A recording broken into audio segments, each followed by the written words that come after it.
Hey y'all, this is Jeff with Atlantic Arcade Sales and Service Repair, and I'm just going to do a quick walkthrough video, some of the finer points of how to play this incredible Star Wars Supercade XL.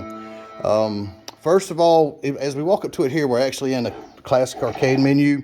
From any menu, as long as you're in a menu, if you'll hit the top left yellow button, this will take you to the system selection menu. From here, we can traverse. We can use our joystick by just pushing it, up or down, see? Like that. And we can go to all these different options of things that we want to play. Right now, I'm going to demonstrate a couple things. We're going to start right here with the basic all game menu. You can use this to find some hard to find games.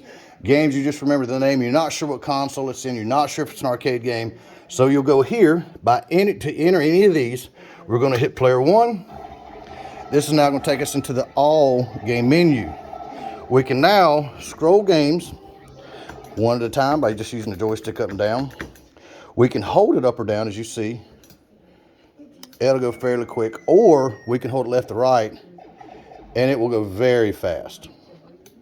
With any game that we want to play, no matter what it is, we're just going to simply, once we figure out which one we're going to play, and when you're in the all game menu, if you look at the top, when you see this is an arcade game. It shows you the header or the bezel, and then other vigilantes here, that's under PC Engine, that one's under Sega, so it'll show you which system or what game you're playing. Once again, if you want to enter any of these, we're just going to tap player 1, and it's going to load just as if you plugged in the arcade game. It's going to do the exact same thing. And so with arcade games, a couple of things to notice. I'm going through this. You do have to credit. We're going to credit right here. That's our credit button. Of course, we do have a coin door, but this is a blank coin door. And inside we have our pile amp where we can adjust the volume, the treble bass, which got 5,000 games. Some of the volumes are going to be different. And that's located right down in there. Once we have credited a game, when we want to play, we're going to hit player 1 or 2. And that's going to take us off. At any point in time, which I used to be one of my favorite games, any point in time you want to leave a game, go back to a menu that you were in, we're going to hold down player 1. It's about 2 seconds, but you'll see the screen stop or hear the sound stop, and that's when you let up. Just let up. So now, here we are back in the all game menu. Now we can go back to searching all we want to, but if you want to get to another menu, once again, we're going to hit this top left button, and now we're in the all games, back to the all games, and we can switch to arcade games, all these different things. So we're going to go now to arcade games.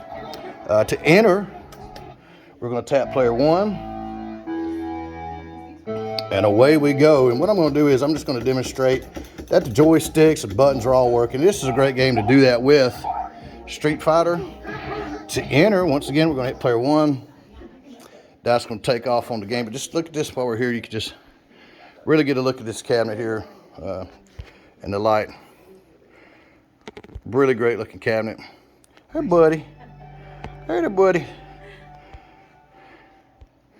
So once it loads up, just as it would if you plugged in an arcade game, now we're going to credit. We're going to credit here again, and then we can hit player 1, player 2. For this purpose, I'm going to put them on the same player. So we're going to enter them in,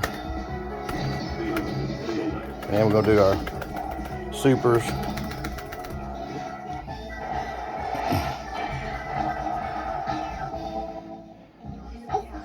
Now I'm just going to go through and check all the buttons. That's what I'm doing here. So we're checking them. I'll watch. See if I can get it all in there. We'll check joysticks.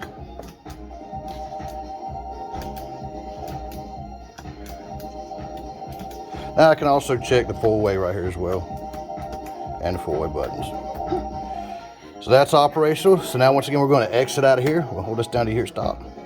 Let up. So I'm going to go here to, we'll go over to Mr. Star Trek. We'll check the trackball and then show you a few other things about this, what you have here. Welcome aboard, Captain.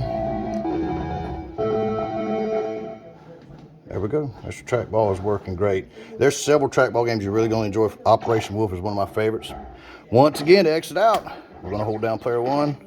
Simply let up. And now we're going to go back to the overall menu because we're going to go into console games. So we're going to hit that top left button. And now here we are. Now you can only do that as long as you're in a menu. So to get to a menu, we're going to hold down player 1, let up. It's going to take us to a menu.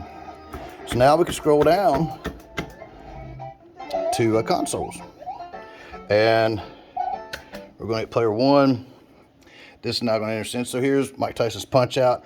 To play, you know, once again, it's the same thing. You just go up and down to select, find out which game you want to play, and with player 1.